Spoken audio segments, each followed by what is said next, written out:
本日は特別ゲストとしてミャンマーから宇佐中セアローをお迎えしてオムロの創業者立石一馬の創業記念館から番組をお届けしております。今回のテーマはオムロの創業者立石一馬らが提唱した未来予測理論サイニック理論における人間の真の変容というところで、この理論で言われる2025年から自立社会に入ると予測されておるんですけども、この中では物質的な豊かさではなく心の豊かさがより重視される時代へ移行されるとされています。そして立石一馬はこの時代において人間が真の変容を遂げることが重要だと述べています。今回はミャンマーの宇佐中セアラをお迎えし、人間の真の変容とは何か、私たちはどう生き、社会とどう関わっていくべきかといったテーマを仏教的な視点から深く掘り下げていきたいと思います。宇佐中セアラと案内役の松原さん。こんにちは、松原です。はい。以前からのご縁があり、特別ゲストとしてご登壇いただける運びとなりました。では松原さんから宇佐中セアラのご紹介をお願いいたしたいと思います。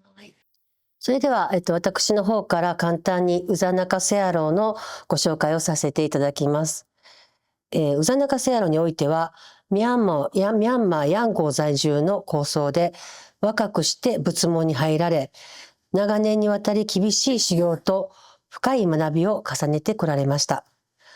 これまでに培われた知恵を惜しみなく人々にお与えになりながら、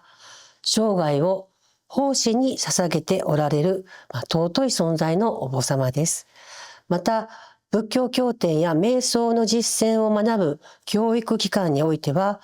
次世代の僧侶の育成にもご尽力され、その教えを受けた僧侶はなんと1万人にも上ると言われております。宇佐中セアラ、本日はどうぞよろしくお願いいたします。お願いします。宇佐中セアラを、日本に招聘するお迎えするにあたっては、長年にわたり、ミャンマーで人道支援活動を続けてこられた NPO セアラグローバルハーモニージャパンの皆様のご協力を得ております。そして、今日はそのメンバーであるウィンさんに、通訳をお願いしています。よろしくお願いいたします。セアラ、よろしくお願いいたします。ではまず宇佐中セアラが、普段どのような活動をなさっているのか簡単にお伺いしてもよろしいでしょうか。ဟုတ်ပြီ။ဘုန်းကြီးတို့ဒီရဲ့မြတ်စွာဘုရားသာသနာနော်။နောက်ဘာလို့သာသနာကြီးနောက်ပြီးပညာကြီးနော်လူကြီးအဲ့ဒီအရေးသုံးချက်နဲ့အညီကျောင်းတိုက်ကိုအုပ်ချုပ်ပြီးတော့ဒါတရင်သုံးရတာနော်တရင်သုံးရတယ်အဲ့ဒါလေးပြောတယ်။ဘုန်းတို့ပညာရေးဆိုတာကမြတ်စွာဘုရားဟောခဲ့တဲ့ဗိဓိကသုံးဖို့အဆုံးအမတွေပေါ့နော်ဗိဓိကသုံးဖို့အဲ့ဒီစာပေကိုကိုရင်တွေဦးစင်းတွေကိုဒီတန်ဃာတော်တွေကိုပြန်ပြီးတော့ပူချရတယ်ပူချတဲ့နေရာမှာဘုန်းကြီးကမနေ့တစ်ချိန်ညနေတစ်ချိန်နေ့လယ်တစ်ချိန်ပေါ့လေအားလုံးတစ်နေ့ကို3ချိန်တာဝန်ယူပြီးပူချပေးရတယ်အဲ့ဒီပူချတဲ့နေရာမှာကျောင်းတိုက်4တိုက်ရှိတယ်နော်ကျောင်းတိုက်4တိုက်ပညာရေးကိုပူချတဲ့နေရာမှာကျောင်းတိုက်4တိုက်အဲ့4တိုက်မှာကိုလိုက်ပြီးတော့စီစဉ်ပြီးတော့ပူချရတယ်စီစဉ်ပေးရတယ်ပေါ့နော်အဲ့ဒါနောက်တော့သာသနာရေးပေါ့နော်သာသနာရေးကြတော့ဘုန်းကြီးအဲ့နိုင်ငံတော်ရဲ့စာမှုဝဲတွေစာမှုဝဲတွေကိုအကြီးအကဲလုပ်ပြီးတော့မိမိကြီးမှုကျင်းပပေးရတယ်နော်အကြီးမှုကြီးမှပေးရတယ်နောက်တစ်ချက်ကဘာလဲဆိုတော့ရဟန်းတန်ဃာတွေကိုလည်းဒါဒီမှာနေနိုင်အောင်စားနိုင်အောင်အဆအရဝေယဝစားတွေပေါ့အဲ့ဒါလေးလည်းစီမံခန့်ခွဲပေးရတယ်နော်ပြောဒီမှာအဲ့ဒီရဟန်းတန်ဃာတွေပုံမှာလည်းမိမိကနေနီးထိုင်နီးစားတယ်အဲ့ကိုင်းသားမဏိဘောမှာလည်းဒါဆုံးမနေတတ်ထိုင်တတ်အောင်ပေါ့လေအဲ့ဒီလိုလဲဆုံးမဩဝါဒပေးရတယ်နောက်ဖျားဝတ်တဲ့ချိန်မှာလည်းဖျားရီဝတ်တဲ့ဆိုတာဖျားဝတ်တဲ့ဖျားကုံတရားကုံတန်ခါကုံအဲ့ဒီကုံတွေကိုလည်းနားလည်အောင်သင်ကြားပေးရတယ်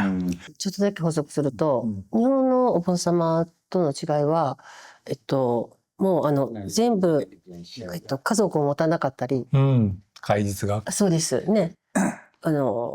なんていうかな世俗のものを全て、置いて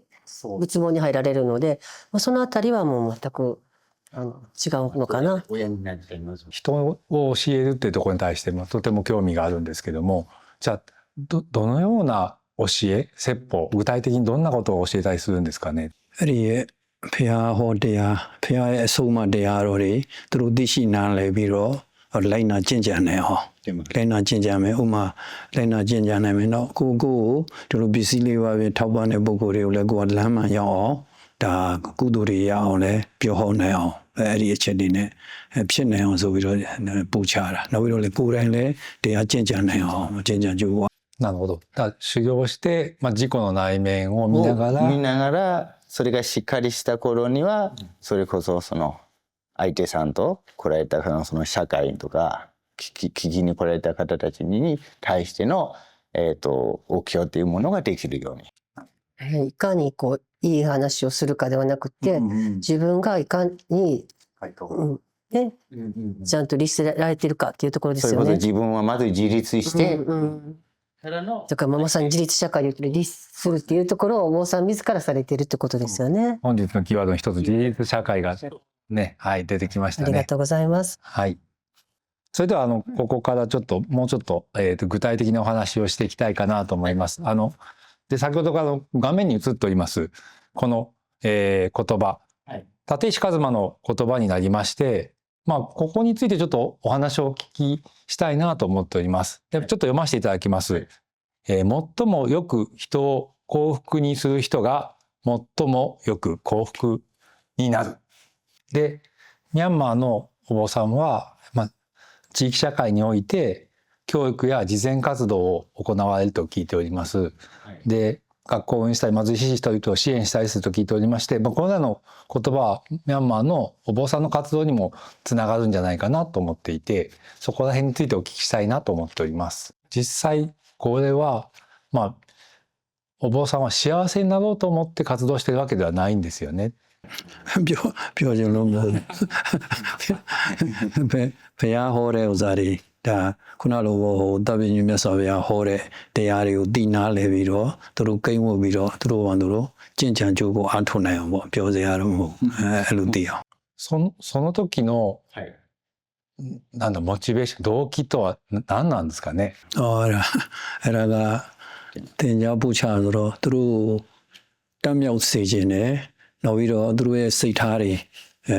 ကောင်းစေခြင်းနဲ့ပေါ့စိတ်ထားတွေကောင်းကျိုးဆိုတာကောင်းတဲ့အကျိုးတရားဆိုတာဒါမျိုးမကောင်းတဲ့စိတ်ဓာတ်မျိုးမကောင်းတဲ့အကျိုးဖြစ်နိုင်တဲ့ဥစ္စာတွေကဒီဥစ္စာရှိတယ်အဲ့ဒီကိုနှစ်ခုကိုဒါခွဲခြားနိုင်အောင်ခွဲခြားပြီးတော့သူတို့ဒီဟိုနေပေါ့ခွဲခြားပြီးတော့သူတို့ပျော်ရွှင်သွားအောင်ပျော်ရွှင်တာဆိုတာကလေးပျော်ရွှင်တာမဟုတ်စိတ်ထဲမှာကြည်နူးပြီးတော့ဝမ်းသာဝမ်းမြောက်နေသူတို့လူချင်းတဲ့စိတ်နဲ့ပျော်ရွှင်သွားအောင်ဟောနေဖြစ်တာだから本当にもう全奉仕なんですよ、すべてが。何？全奉仕。全奉仕。奉仕。お坊様がされてること動機とかももうなくても本当にご奉仕。失礼しました。いや、世俗の人間としては。いい質問だと思うんですけど、そうですね。そういうことなんですよね。この言葉についてちょっとなんかどんな感想みたいなのがあるかっていうのをちょっとお聞きしたいんですけども。သူတို့ပျော်ရွှင်သွားတယ်သူတို့နှလုံးသားထဲမှာကိန်းဝတ်သွားတယ်ဆိုရင်ဒီရဲ့နောက်လောကရဲ့ကောင်းကျိုးတွေအများကြီးဖြစ်လာမယ်။ဟိုကောင်းတဲ့စိတ်ဓာတ်တွေအများကြီးပေါ်လာမယ်။အဲ့ဒါကိုလိုက်နာသူတို့ကျင့်ကြံတော့အဖြစ်အားလုံးခုနလိုတတ္တဝါအားလုံးဟာအဲ့ဒီလိုပဲပျော်ရွှင်တဲ့စိတ်ဖြစ်လာရင်အလုံးလောကကြီးရဲ့ကောင်းကျိုးဖြစ်လာမှာနော်။いいですね。勉強になりました。ありがとうございます。ミャンマーのお坊さんの活動も結局それに近い形ですよね。創業者が提唱しているホムノンの未来予測理論、再肉論というのがございまして、その中で自立社会というものが定義されております。で、これは今年2025年から自立社会というふうに予測されておりまして、この社会の中では心と集団を中心とした価値観に基づき事実、分散型の社会が形成されると予測されています。この自立社会においては心に寄り添ったテクノロジーが発達すると言われていまして、テクノロジーが発達するこの時代だからこそ立石は人々は内発的動機に基づき真の変容を遂げるべきだとおっしゃっています。でこの真の変容というのは難しいですけども、自律的に利他の心を持って全体最適の価値観を持って行動する人と定義しています。先ほどお話をお伺いしたミャンマーのお坊様の活動もそうですし、でそこの活動を通して研究された松原さんの内発的イノベーションの研究にも通じるものがあると思っています。この真の変容という考え方に私はすごく共感をしていて、はい、立石一馬さんが提唱されているこの、真の変容っていうのはまさしく内発的イノベーションを起こしている人だと勝手ながら思っているんです。はい、内発的イノベーションっていうのは自分が何者かとか自分が何を成し遂げたいのかという、その問いを深めて自分自身の価値観とか生き方をアップデートしていることを重要としてるんですけれども、私は人が真の変容を遂げるために宇佐中からお伺いしてきた仏教の教えで執着を手放すというものがあって、これが真の変容を起こす人にとってすごく大切なのではないかなと思っているんですけれども、お考えをお聞かせください。တန်ရောစဉ်ဆိုတော့ဘုန်းကြီးတို့ကတန်ရောစဉ်ဆိုတာဟိုဖះဟောဆိုပါဠိလိုတန်ရောဇနနော်တန်ရောဇနကိုတန်ရောစဉ်လို့ခေါ်တာနော်တနည်းအားဖြင့်အဲ့ဒီတန်ရောစဉ်ရဲ့အတိပ္ပယ်ဆိုလို့ရှိရင်ချီနှောင်ခြင်းချီနှောင်ခြင်းလို့ဖြစ်တယ်လို့ချီနှောင်ခြင်းအဲ့ဒါလေးပြောလိုက်အောင်အဲ့ဒီတန်ရောစဉ်တော့ချီနှောင်တာဘာတွေကိုချီနှောင်လဲဆိုလို့ရှိရင်ဒါအမျိုးမျိုးပေါ့အမျိုးမျိုးတော့နှောက်အင်းသဘောမျိုးလို့ဖြစ်နေတာအဲ့ဒီနှောက်အင်းသဘောမျိုးအဲ့ဒီနှောက်အင်းသဘောမျိုးမှာအကုန်လုံးလှောင်ထားပြီးတော့ဘာမှဟိုဒီပြင်ကိစ္စဝိစားတွေကမှောင်မိုက်ကြနေတာပေါ့နိအဲ့ဒါလေးတကအဲ့လိုချီနှောင်ထားလိုက်တယ်ဆိုရင်ဘဲမကိုမသွားနိုင်တော့ကိုလိုသလိုမသွားနိုင်တော့執着があると制御されてしまうので、それとは全然自立していけないってことよね、逆に。なるほど。အဲ့လိုတန်ရုပ်စနဲ့ချီနှောင်ထားတယ်ဆိုရင်ကိုလိုအပ်တဲ့ခုနငြိမ်းချမ်းခြင်းကိုဘယ်လိုမှလည်းမရောက်နိုင်အောင်เนาะဘာလဲဆိုတော့မရောက်နိုင်ဘူးနောက်မတန်ရောစဉ်ပေါ့ခုနကိုရဲ့သားသမီးရှိလို့ချင်းလားသားသမီးကိုဒါကိုကဟိုဆွဲလန်းတာပေါ့ဆွဲလန်းနေနေဆိုလို့ချင်းလည်းကိုဘယ်မှသိပြီးတော့မသွားနိုင်ဘူးဒီမှာပဲသားသမီးမှာပဲစိတ်ရောက်နေတာအဲ့လိုချီနှောင်ထားတဲ့စိတ်ဓာတ်မျိုးပေါ့စိတ်ဓာတ်မျိုးပေါ့နော်အဲ့လိုချီနှောင်ထားတာသားသမီးချီနှောင်ထားတာဒီငြိမ်းချမ်းတဲ့နေရာကိုသိမရောက်နိုင်တော့ဒီငြိမ်းချမ်းတဲ့နေရာငြိမ်းချမ်းတဲ့ဆိုတာဒီမှာကတန်ရောစဉ်ရှိတယ်တန်ရောစဉ်ရှိတဲ့အခါကျတော့ဒီမှာပဲစိတ်ဓာတ်ကရောက်နေတယ်ဒီအလုံးလုံးရတာမဖြောင်းမဖြောင်းတော့ကိုကအောင်မြင်မှုမရှိဘူးနော်အောင်မြင်မှုမရှိဘူးဒီမှာပဲစိတ်ကလည်းတဝဲလဲခုနဒီလိုအောင်မြင်မှုမရှိသလိုပဲနိဗ္ဗာန်ဆိုတဲ့ဟိုငြိမ်းအေးရာနိဗ္ဗာန်ဆင်းရဲဒုက္ခတွေငြိမ်းအေးရာနိဗ္ဗာန်စစ်ဆိုရင်ပိုဝေးသွားမှာပေါ့それは日本ではどうなんか子供さんいらっしゃいますよね。いらっしゃいますよね。そうですね。そうです。子供のためと思うと、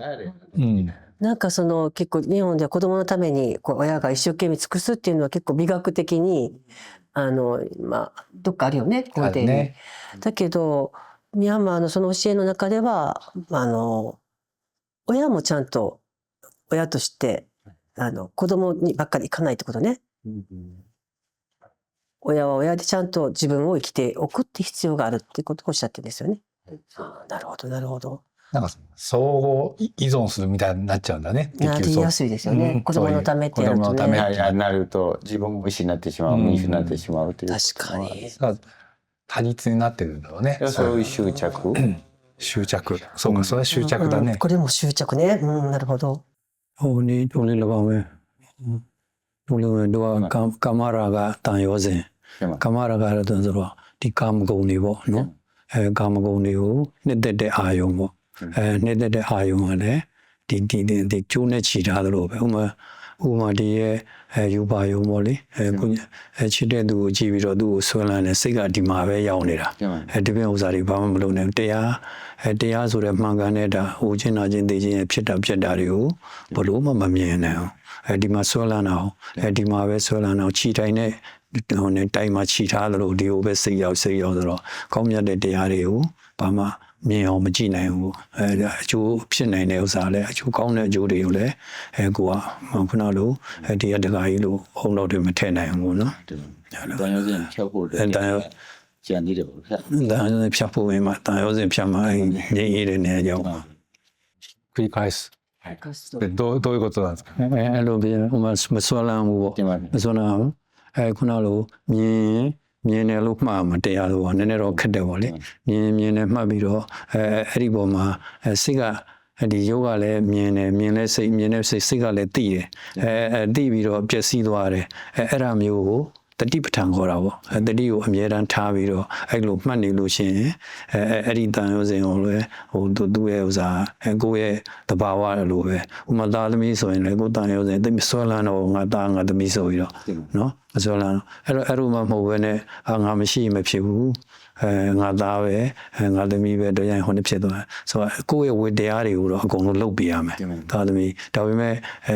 ငါသားငါသမီးဆိုပြီးအဲ့ဒီအဆုံးထိကိုစိတ်ကမဆွဲလန်းမဲနဲ့ကိုယ်စိတ်မှာဖြစ်ပြီးပျက်စီးသွားတာကိုစိတ်ကိုအဲ့ဒါကိုပဲမှရင်ငြိမ်းချမ်းလာမယ်ဟုတ် いかに自分がその執着の状態にあるかということに気づかなければなんていうかはい執着を手放すことができないので、まずはそういう自分自身に自覚していくってことが大切ってことですよね。そうですね ဘာလို့ဆိုတော့ဟိုတရားကြည့်လိုက်တယ်တရားမြင်နေဆိုမြင်တဲ့စိတ်ကိုမြင်တဲ့စိတ်ပဲမြင်နေဆိုတဲ့အတိကိုပဲထားပြီးတော့ပျက်စီးသွားတာတရားတော်ပျက်စီးတာအတိစိတ်ကပျက်စီးတာအဲ့ဒီဥစ္စာပျက်စီးသွားတယ်ဆက်ပြီးတော့ခုနအတန်ရောစင်လို့လိုက်ကျိုးနဲ့မတွေ့တော့ဘူးပေါ့မတွေ့ရင်ဒါတပြေးပြေးငြိမ်းအေးလာတယ်ကိုကအဲ့ဒါကိုပဲတတိအမြဲတမ်းထားဘာတွေ့ကြားရင်လည်းကြားလိုက်တဲ့ဥစ္စာကိုကြားတာမှတ်ပြီးတော့နောက်ပျက်စီးသွားတဲ့အသေးအဲ့ဒီကိုအစင်ကိုလိုက်ပြီးတော့ကိုကအဲ့ဒီလိုထားလို့ချင်းဟိုဟာတွေကတပြေးပြေးအေးချမ်းလာတယ်ငြိမ်းအေးလာတယ်ပေါ့နော်つまり自分で気づかなければその手放せないよねやっぱりそうですね。気づいたまあ最後におっしゃったのはそれを気づいただけでもそれ変容ですよと、そういうことに自分ちょっと間違ってんじゃねえかっていうことに気づいたら時点でそれも変容それをいかに自覚していくかっていうことですね。一番驚いたのがミャンマーに行って経済大国よりもミャンマーの人たちはドネーションをするのが一番世界でも、寄付ね。寄付がすごく多いと言われてるんですけれども、そのドネーションをするっていうことに関しても執着を手放すっていうことが含まれてるってちょっとちらっと聞いたことがあって、その辺ちょっとお教えいただけないでしょうか。လူရဲဆိုတာကမိမိလည်းကြီးပွားခြင်းတယ် တင်ပါ ကြီးပွားချမ်းသာအောင်ဘာလို့ဆိုဒီရဲ့ရဟန်းတန်ဃာတွေဟိုကြီးမားတဲ့ခုနအသက်အရွယ်ကြီးမားတဲ့လူတွေကိုလှူတယ်ဟိဆိုလို့ရှိရင်အဲဒီခုနစားစရာလူရင်မိမိလည်းဘယ်နေရာရောက်စားစရာပေါ်တယ် တင်ပါ ဝိဆရာလူရဲဆိုလို့ရှိရင်လည်းဘယ်နေရာရောက်ဝိဆရာဆေးလူရဲဆိုလို့ရှိရင်လည်းမိမိဟိုနဲ့မိမိနေမကောင်းဆေးုံတက်တယ်ဆိုဆေးကောင်းဝါကောင်းတွေကရရှိတယ်ပေါ့လေအဲ့လိုအကျိုးတရားတွေရှိတဲ့အတွက်ကြောင့်ဒါအဲ့ဒီအကျိုးတရားကိုလည်းရည်မှန်းပြီးတော့လည်းလှူတယ်လူချင်းတို့လှူတယ်နောက်တစ်ခုကခုနနိဗ္ဗာန်တ္တနိဗ္ဗာန်ကိုတခါတည်းအဲ့တန်ရုံးစင်နဲ့ပြပြီးအဲ့နိဗ္ဗာန်ကိုရနိုင်အောင်လည်းအဲ့လှူတာအဲ့နှစ်မျိုးနဲ့အဲ့စိတ်ထားရှိတယ်လို့これも一つお金をなんていうかご奉仕させていただくところでいくら出せるかじゃないけどそういう自分の執着を手放していくっていう意味合いもあるってことですよね。လူရာကကိုတတ်နိုင်တဲ့ဥစ္စာကိုဟိုရှိရင်လည်းရှိတဲ့ဥစ္စာပေါ့နော်ရှိတဲ့ဥစ္စာပဲလှူရမယ်ဘယ်လောက်ကြီးသူကတော့ဘယ်လောက်လှူတယ်ငါတို့ကလိုက်လှူမယ်အဲ့လိုမရှိဘူးအဲ့လိုလှူလဲအကျိုးမများဘူးပေါ့လေနဲအကျိုးကနဲသွားတာသူများဟိုလိုက်ပြီးတော့ဝမ်းနေတဲ့စိတ်နဲ့သွားလှူတော့နဲသွားပြီနော်ဟိုကများကိုမှာကိုတတ်နိုင်တဲ့လှူခြင်းနဲ့စိတ်ရှိတဲ့စေရနာပေါ့စေရနာအဲ့ဒီစေရနာတွေနဲ့တဖြည်းဖြည်းငါလှူခြင်းနဲ့စိတ်ရှိတယ်လှူခြင်းနဲ့ငါလှူတော့အပြင်လည်းသူတို့ပြည့်စုံသွားမယ်ခုနရဟန်းတန်ဃာတွေဆိုရင်ပို့ပြီးတော့ဟိုအထောက်အကူဆိုတာစာတွေပို့အားနိုင်မယ်ဆုံးလှူမယ်ဆိုရင်စာအုပ်လှူမယ်ဆိုလည်းစာအုပ်လှူမယ်ပို့ပြီးတော့လှူနိုင်တယ်ဆိုအဲ့ဒီသူကပြည့်စုံတယ်လို့စာတွေမှာလည်းစာတွေနဲ့ဉာဏ်ကောင်းသွားတယ်လို့ကိုကလည်းအဲ့ဒီဉာဏ်ကောင်းတဲ့အကျိုးတရားကိုရတယ်နော်ဒါဟိုအနေနဲ့များရပဓာနမဟုတ်စိတ်ထားကောင်းမှုစိတ်ထားမှာရှင်လန်းနေရမယ်နော်ရှင်လန်းだからミャンマーの人たちはその貧しくても例えば一番しか持ってなくてもそれを差し出せる自分が喜びであるっていうそんな感じでドネーションされてるんですよね。はい。ね、それがちょっと驚いたんです聞いた時に。すごい執着の手放し方ですね。すごい手放し方。先ほどのその執着を手放すところをちょっと考えてて、なんか、こういうことかなと思っていることをちょっとお伝えすると、執着してる状態を2つなんかポイントがあって、はい、結局執着してる状態ってことを自分が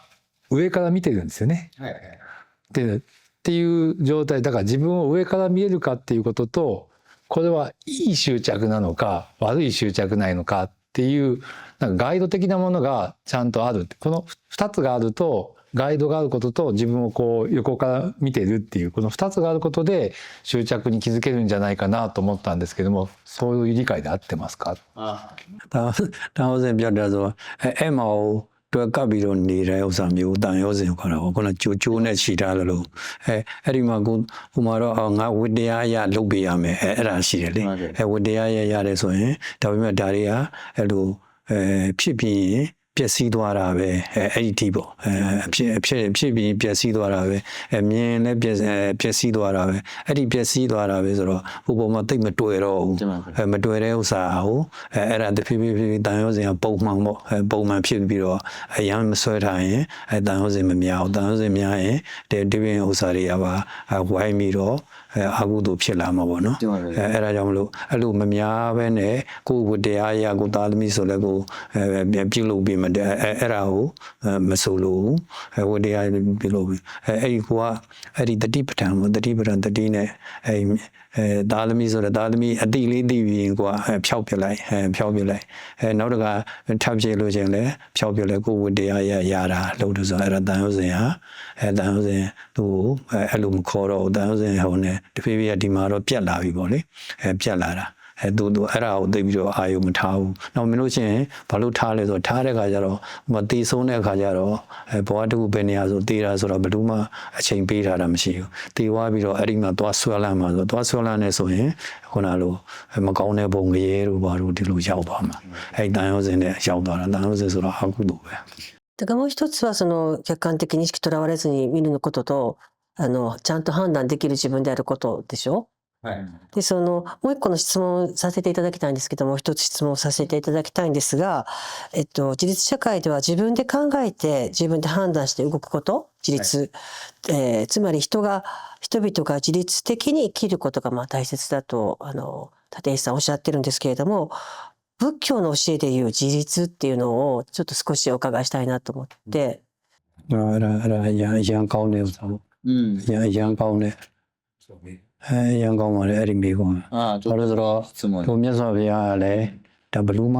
အာကုမကိုနဲ့အာကုလို့မရအောင်နော်အာကုလို့ကိုအတ္တကြီးအတ္တနောနာထောဆိုတာမိမိကိုမိမိအာကုရမယ်အာကုရမယ်မိမိကိုမိမိလုပ်ရမယ်ပြုလုပ်မယ်ကြိုးစားမယ်အာထုတ်မယ်ဆိုရင်ဒါအဲ့ဒီလိုအာကုပြီးတော့အလုံးလုံးသွားတာဒါအောင်မြင်မှုလည်းရှိဆုံးစိတ်ကလည်းနှစ်လက်ဝါမြောက်တယ်နောက်ကိုယ့်ရဲ့အရေးချင်းလည်းပြည့်စုံတာပေါ့လေကိုယ့်ကိုအားကိုးတာမြတ်စွာဘုရားလည်းကိုယ့်ကိုအားကိုးမှသူများအားမကိုးအောင်အဲ့လိုဟောခဲ့တာつまり本当真の平穏を遂げるにはっていうことですよね。まず自分で実践しなさいと。自分で20でもအဲ့ဒါဂျပန်မှာလည်းဟိုချင်းကြပြည်နေလားချင်းကြဟိုနဲ့ဂျပန်စချင်းကြပြည်နေရဆိုတော့မ20အဲ့20နေမှာ20နေမှာတွေ့ခဲ့တဲ့ဒါဘုန်းကြီးရောက်တော့တွေ့ကြတော့နတ်စင်တွေနတ်စင်မှာနတ်ရုပ်တွေပါတော့ဒီမှာမရှိဘူးမတွေ့ရအောင်မတွေ့ရဘူးခုနလိုခလဲကောင်မှာမှန်မဲတွေ့ရတယ်မှန်မဲတွေ့ပြီးတော့မိမိကရှစ်ခွန်းနဲ့အယူသေးပေးပြီးတော့ပူဇော်တယ်မိမိတို့ကြီးပွားဖို့ချမ်းသာဖို့ဆိုတာမှန်ထဲမှာကြည့်ကိုပုံပဲအားကိုပြီးတော့နောက်ကိုခုနှစ်ဖြစ်တယ်ကိုမှန်ထဲမှာပါတာအဲ့ဒါမိမိကိုမိမိအားကိုပါဆိုတာအဲ့ဒါဖေဟောနေတယ်ကြီးတယ်တော့そうですね、真の変容と内発的イノベーションのそのものの話だね。それがもう仏教徒の教えの中にも、ぴったり当てはまってますと。真の変容を遂げるためには利他の精神が大切だと立石さんもおっしゃってるんですけれども、時には人を助けたいという気持ちで行動することで自分を犠牲にしすぎてしまうことがあると思うんですけれども、自己犠牲と利他についての関係をちょっとお聞かせ願えますか？ဒီဝါရောဒီအများကျိုးအတွက်လည်းလုပ်တယ်မိမိသူတို့ကောင်းကျိုးလိုရင်းနဲ့လည်းကိုယ်အကျိုးကဆုပ်ယုပ်တာဟုတ်လားဆုပ်ယုပ်သွားတယ်အဲ့ဒါကြတော့ဒါတွေကတော့ဟိုလောကဓာတ်တရားပဲလောကဓာတ်တရားဒါရှိနေတယ်ဒီဥစ္စာတွေကကိုယ်အချိန်တစ်ခုမှလည်းဟိုကံကံနှိမ့်သွားတာရှိတယ်ကံနှိမ့်သွားကြတော့ကိုယ်စေရနာလို့မထင်ဘူးစေရနာမထင်ဘဲနဲ့အဲ့ဒီဆုပ်ယုပ်တဲ့ဥစ္စာဟိုဒါဖြစ်သွားတယ်ဒါပေမဲ့ကိုယ်စိတ်ဓာတ်ကတော့သူ့ကိုကောင်းစေခြင်းနဲ့အဲ့ဒီသူတို့အကျိုးတရားတွေအားလုံးမမှန်ကန်လည်းဖြစ်တော့တိုးတက်အောင်ဆိုတော့အကျိုးတရားရှိနေတာကိုပဲဒါကိုအကျိုးတော့မယုံဘူးကိုအကျိုးတော့မယုံဘူးနောက်တော့ပြန်ပြီးတော့ထောင်တက်သွားမှာပဲဒါကံအားလျော်စွာလေးနှိမ့်သွားတဲ့အချိန်လေးကိုဒါကိုအကျိုးရုပ်တယ်လို့ပဲကိုထင်သွားတာပေါ့နော်အဲ့လိုထင်သွားတာ人のために私はしますっていうことだけだとそうなってしまうってことよね。でもその、仏教の方では自分自身がそれが喜べてる。でこれ私前にお伺いしたことがあるんですけど、自利利他って言うんですよね。はい、利他だけではないんですよ。自利利他。だから、人の役に立つことが私の喜びである。でここがつながってないといけないことですよね。なるほどね。でもやっぱりその自立していてこそやっぱり利他性っていうのが発揮できるってことですよね。そうですね。このほねလို့ပေါ့このဒီမှာလိုက်ကြည့်တဲ့ဒီမှာတီထောင်သွားတဲ့တခါကြီးလို့ပေါ့နော်တီထောင်သွားတဲ့တခါကြီးသူတီထောင်သွားတာဆိုအခုလက်တွေ့ဆိုရင်အများကြီးဝန်သားစရာတော်တော်ကောင်းတယ်ဒီမှာကြည့်ရဲဆိုရင်အောင်လဲအောင်မိတယ်တကယ်ပညာပါရရှင်ပါရမီရှင်ပေါ့တကယ်သူများလဲကောင်းစေခြင်းလဲလောကကြီးလဲအားလုံးလူသားတွေလဲတိုးတက်စေခြင်းတယ်အဲ့လိုတိုးတက်ပြီးတော့တီထွင်သွားတယ်အောင်မြင်သွားတယ်ယနေ့အထိအဲ့ဒီရဲ့သူ့ရဲ့ပစ္စည်းခုနသူတိုင်းနာတွေပါရတကွာလုံးအကုန်လုံးဟိုနေပြအကျိုးဖြစ်ထွန်းနေတာအကျိုးဖြစ်ထွန်းနေတာပဲအဲ့ဒီအကျိုးဖြစ်ထွန်းတဲ့အကျိုးတရားကသူလည်းအဲ့ဒီရဲ့တကယ်လို့ကိုကတော့အခုတော့မရှိဘူးဆိုတော့အဲ့ဒီအကျိုးတရားရဲ့စိတ်စေတနာတွေကြောင့်သူကဟိုဘက်မှာဟိုဘက်ဘဝမှာလူဖြစ်ခြင်းလည်းဖြစ်မယ်ဒီလိုပဲဟိုနတ်ဘုံဖြစ်ခြင်းလည်းဖြစ်မယ်အဲ့ဒါထိတ်တန့်ပုဂ္ဂိုလ်တရားပဲအဲ့ဒီအကျိုးတရားတွေကဧကန်သူရတယ်သူအကျိုးရတယ်အခုလောကမှာကြံခဲ့တဲ့လူတွေကသူထွန်းခဲ့တဲ့ဥစ္စာကြတော့ဒီပစ္စည်းကိုသုံးနေတဲ့အတွက်ကြောင့်အကုန်လုံးလွယ်ကူနဲ့သူတိုက်နာတွေပါနေဟိုနေဖြစ်လာရင်ဒါယောဂကိုအချင်းယောဂတွေကိုများတာများဟိုနေမကြီးကျယ်တာမကြီးတာကိုသိပြီးတော့ကိုကကူစားနိုင်ပြီးပျောက်ကင်းသွားနိုင်တယ်အဲ့ဒီအကျိုးတွေအဲ့တော့မိမိကအဲ့ဒီရဲ့ဒီမှာမရှိတော့လေဟိုဘက်ပုံမှာသူကပြည့်စုံတဲ့ဆန်းစားရပြည့်စုံတဲ့ဒီလိုထူးချွန်တဲ့ဉာဏ်ပညာကောင်းတဲ့ထူးချွန်တဲ့ကောင်းကျိုးတရားတွေသူဧကမှုချရတယ်အဲ့ဒါသူ့ရဲ့အကျိုးအများကျိုးကတော့အခုအားလုံးခံစားနေတယ်ဒီကမ္ဘာလုံးမှာခံစားနေတဲ့သူပစ္စည်းဒါအကျိုးကောင်းပစ္စည်းကောင်းတဲ့အကျိုးဖြစ်တာအဲ့ဒါသူ့အကျိုးကိုအကျိုးပြည့်စုံတာめちゃくちゃ嬉しいですと伝えてください。アイアンワンダーバレフェアありがとうございます。全然利己的な感じじゃないもんね。その創生者の方がね。なるほど。最後の質問なんですけど、仏教でよく慈悲っていう言葉をお伺いするんですが、なんか私たちやっぱり慈悲っていう言葉にあまり慣れていなくて、その慈悲が指すこと、その意味合いをちょっとお教えいただき、これが最後の質問に。စေရနာမှာလည်းစေရနာကောင်းတဲ့စေရနာမကောင်းတဲ့စေရနာနှစ်မျိုးရှိတယ်လို့နော်ကောင်းတဲ့စေရနာဆိုတာစိစော်မှုလို့ခေါ်တယ်မိမိနဲ့ဆက်ရှက်တဲ့ရှင်းနေတဲ့အရာကိုစိစော်တာပေါ့စိစော်တယ်ဥပမာတယောက်ကတူတယောက်ကိုကောင်းကျိုးလိုလာတယ်ဆိုရင်သူ့ကိုပါပြတယ်ဆိုတော့မိမိနဲ့ပတ်သက်နေတဲ့ပုဂ္ဂိုလ်ရှင်ဆက်နေတဲ့ပုဂ္ဂိုလ်အဲ့တော့အဲ့ဒီသူ့ကိုကောင်းအောင်လုပ်ပေးခြင်းတယ်ကောင်းအောင်လုပ်ပေးခြင်းနဲ့ဒီကကိုဖြင့်လည်းကောင်းအောင်လုပ်ပေးတယ်နှုတ်ပေါ့နှုတ်နဲ့ချိုသားနဲ့သူနားလဲအောင်စေရနာထားပြီးတော့ရှင်းပြတယ်ဟိုဆရာတွေစတင်လို့ပေါ့နော်ရှင်းပြသူနားလဲအောင်အဲ့ဒီအကျိုးတရားတွေလိုလားပြီးတော့အဲ့ဒါကောင်းတဲ့စေရနာနဲ့ပြောတဲ့အတွက်ကြောင့်သူကသူ့ရဲ့အပြောခံတဲ့ပုဂ္ဂိုလ်ကလည်းသူစိတ်ထဲမှာလက်ခံပြီးတော့ပြုလုပ်တယ်ပေါ့နော်အဲ့ဒါကောင်းတဲ့စေရနာကနေပြီးတော့အကျိုးပေးတာပေါ့つまり思いやりがちゃんと出てるかどうかってことですよね。そうすればさっきの利他の精神いたせを出していくためのやっぱり根底にはこの慈悲の心みたいなのがすごく大事だということですよね。မရဘူးဒီစေနာတော့စီးစောတာစီးစောပြီးတော့ဖြစ်ကိုဖြစ်လာတာအများကျိုးဆိုတာအများကျိုးကိုအောင်မြင်ဆောင်ရွက်မယ်ကောင်းအောင်ဆောင်ရွက်မယ်ဆိုတာအဲ့ဒါကိုပဲစေနာစီးစောပါတာစိတ်ကနေတော့ရှေ့ဦးဆိုစီးစောသွားတာအဲ့ဒါကောင်းတဲ့စေနာအများကျိုးဆိုတာကောင်းတဲ့အကျိုး တင်ပါဗျာ နော်အဲ့ဒါကောင်းတဲ့စေနာလို့လည်းအဲ့ဒါစေနာပဲမကောင်းတဲ့အကျိုးလည်းမကောင်းတဲ့စေနာလည်းမကောင်းတဲ့ဥမကောင်းတဲ့လှုပ်ဖို့ကိုင်ပဲရှိတယ်လှုပ်ဖို့ကိုင်ပဲဒီယာရုတူတယ်အဲ့သူ့ကိုကြောက်ကြပြီးတော့အောက်ကြသွားအောင်လုပ်လိုက်တာလည်းမကောင်းတဲ့စေနာမကောင်းတဲ့စိတ်နဲ့စိတ်ဆော်ပြီးတော့ပြုလုပ်တဲ့အတွက်ကြောင့်မကောင်းတဲ့စေနာမကောင်းတဲ့ကောင်းတဲ့စေနာမကောင်းတဲ့စေနာမှာသူ့ကိုတော့ကြောက်ကြပြီးမကောင်းတဲ့စေနာနဲ့လို့သူကဒီကနေတော့ပယ်ထွက်သွားရတာအဲ့ဒါမကောင်းတဲ့စေနာပေါ့ဒါမှမဟုတ်ကောင်းတဲ့စေနာကိုပဲကိုကကောင်းကျိုးဖြစ်အောင်ထားမွေးရမယ်